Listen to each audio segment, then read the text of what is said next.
Welcome everyone to my YouTube channel, The Science Hub. Friends, in a previous video, Ecology Part 1, we learned about the history of ecology, the scientific study of the relationship between living organisms and their environment. Building on that basis, we will examine the idea of the environment as well as its different components and their interactions in more detail in this video. Now let's get started. Now, coming to the first slide. Basically, in this slide, we will learn to maintain a healthy and sustainable environment is crucial for current and future generations. The term environment it describes the surrounding natural world which consists of the air, water, land, plants and animals. It includes the global climate system as well as the local ecology in our backyard. However, the ecosystem and its people may suffer as a result of human actions like pollution, deforestation, and climate change. It is crucial to safeguard and conserve the environment for the sake of present and future generations.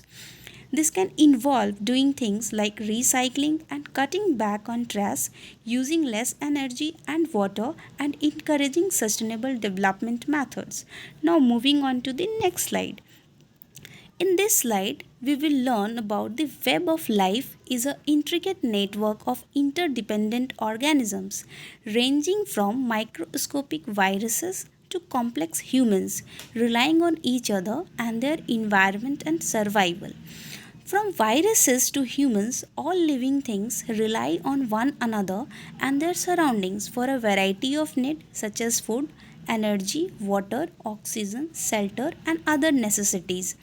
These are there are a lot of intricate interactions and relationship between organisms and their surroundings. It is composed of both biotic that is living and abiotic that is non-living factors. The surrounding conditions are dynamic. Abiotic and biotic factors are always shifting and evolving. So, how one can accept that abiotic and biotic factors are always shifting and evolving? So, I try to come up with a fantastic example with a proper explanation. Say, for instance, let us consider a forest ecosystem where trees, animal, and other living organisms are the biotic factors. To exist and flourish, they require abiotic elements like water, sunlight, and temperature. Suppose that the the region is experiencing an extended period of drought. The abiotic factors, water decreases significantly, which affects the growth and survival of the trees. Animals' access to food is impacted as a result of the trees producing less leaves and fruits. So, some animals may migrate in response to this shift in the abiotic component of food availability, bringing with them a diverse array of species to their new home. Certain species flourish while others decline as the ecosystem gradually adjusts to the changing circumstances. Therefore, abiotic and biotic factors are always shifting and evolving. Now, coming to the next slide. In this slide, here we will learn about the different levels of organization in ecology. Basically, there are 6 levels of organization in ecology. So, here we will deal with all the levels of ecology one after the other. So, the first one is about the individual level. So, what is the individual level of organization? This is the smallest level or organization and it focuses on a single organism and its characteristics such as morphology, physiology, and behavior. Now, coming to the second one, that is the population level.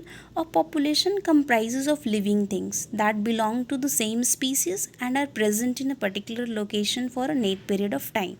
So, percentage change in the total number of people in a population between 2 points in time is known as the population growth rate.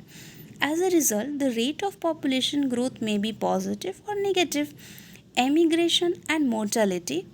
So, friends, once I was very confused with these three terms emigration, immigration, and migration. So, if I can ensure that you do not face the same problem, then my work here is done. So, immigration, which starts with the word E, it signifies to leave your own country to go and live permanently in another country. The next term that starts with I. It signifies the process of coming to live permanently in a different country from the one you were born in. And migration.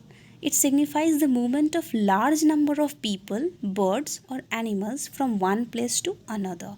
So emigration and mortality are the primary causes of population decline. Abiotic and biotic factors are what primarily restrict population increase. Population density is the relationship between a population size and the area they occupy. Now, coming to the third one, that is community level. So, it is rare for colonies of plants and animals to exist on their own, as we can see by taking a close looking at our surroundings. This has a very clear explanation. Individuals within a species rely on individuals from other species for survival, and they engage in multiple forms of interactions with their individuals. For instance, trees provide shelter and vegetation provide food for animals. Animals are necessary for soil microbes to add in nutrient provision, pollination, and seed distribution for plants. Communities are named for the main form of plant species in most cases. Say, for instance, though it may also include trees, bushes, and herbs, as well as related animals of various sorts. A grassland community is primarily made up of grasses, and communities can be small or vast. They are neither rigid nor fixed. So, basically, communities can be classified into two categories based on their size and their level of relative independence. The first one is major community, and the second one is minor community. Now, coming to the next type, that is four number, which is ecosystem level. So, a group of living things and their physical surroundings that interact and exchange materials are known as ecosystem. It is a structural and functional unit of the biosphere. It consists of microbes, water, soil, people, birds, trees, etc. Though their components and sizes differ widely, ecosystems are all functional parts of the natural world. Every component of an ecosystem is affected when one component is lost or destroyed. So, all the components of a healthy, that is, sustainable ecosystem live in balance and are able to reproduce their own. So, an ecosystem may exist in a as little as a single tree or as large as an entire forest.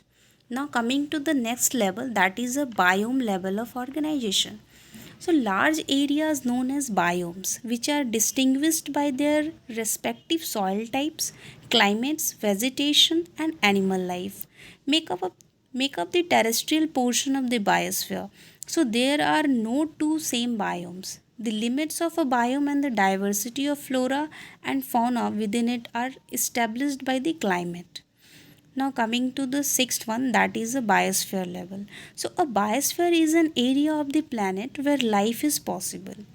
The atmosphere, air, hydrosphere, water, and lithosphere land make up the biosphere, which is a highly integrated and interacting zone.